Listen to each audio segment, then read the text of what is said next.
ইতিহাস বলছে ইসলাম ধর্মের প্রসার হয়েছে ন্যায় আর সত্যের ওপর ভর করে, অন্যদিকে ইহুদিবাদের বেড়ে ওঠা অন্যায় আর অসত্যের ওপর। আবার মুসলিমরা মুখে যা বলে সেটি করেও দেখায়।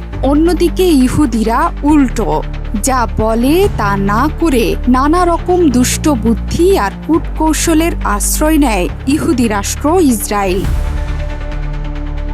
হিজবুল্লাহ নেতা হাসান নাসরুল্লাহ, হামাস নেতা হানিয়া সহ মধ্যপ্রাচ্যে প্রতিরোধ যুদ্ধের বেশ কয়েকজন শীর্ষ কর্মকর্তাদের হত্যার প্রতিশোধ এবং ইরানের নাগরিক ও স্বার্থ রক্ষার থেকে এটি একটি অবধারিত প্রতিক্রিয়া হিসেবে মঙ্গলবার রাতে ইসরায়েলের ভূখণ্ড লক্ষ্য করে মিসাইলের বন্যা বইয়ে দিয়েছিল তেহরান।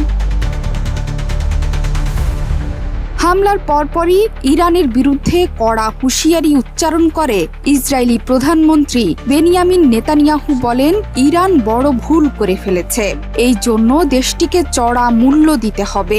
এমনকি ইরানের নাম উচ্চারণ না করেই ইসরায়েলি কর্তারা হুঙ্কার ছেড়েছিল বুধবার রাতেই শক্তিশালী হামলা চালানো হবে। কিন্তু হামলা তো দূরের কথা, উল্টো লেবাননে নাক গলাতে গিয়ে হিজবুল্লাহর গেরিলা হামলায় ৮ সেনাকে হারিয়ে দিশেহারা হয়ে পড়ে ইসরায়েল। তবে বিশ্লেষকরা সতর্ক করে বলেছেন, তেল আবিব সহজে ছাড় দেবে না তেহরানকে। কোনো না কোনো উপায়ে ইরানকে ঘায়েল করার চেষ্টা করেই যাবে ইসরায়েল। ইসরায়েলি পরিকল্পনাকারীরা সম্ভবত এখন ইরানকে কিভাবে এবং কতটা কঠিনভাবে জবাব দেবে তা নিয়েই বিতর্ক করে সময় কাটাচ্ছে। সেই সঙ্গে মার্কিন গোয়েন্দা উপগ্রহের তথ্য, গুপ্তচর মোসাদ ও ইরানের ভেতরে নিজস্ব এজেন্টদের কাছ থেকে নানা ধরনের তথ্য উপাত্ত সংগ্রহ করছে তেল আবিব। কিন্তু ইসরায়েলের প্রতিশোধ কেমন হতে পারে?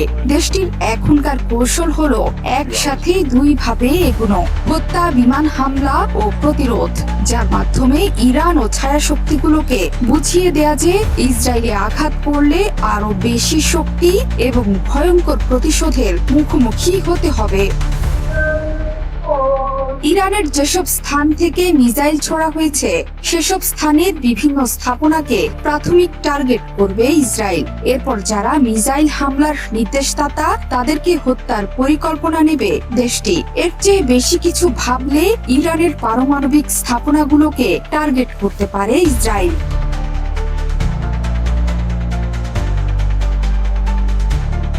যে পথেই ইসরায়েল হামলা করুক না কেন, ইরানের পাল্টা হামলাও অবশ্যম্ভাবী হয়ে উঠবে এবং এর মাধ্যমে দেশ দুটি হামলা ও প্রতিশোধে চিরস্থায়ী চক্রে আবদ্ধ হয়ে পড়বে।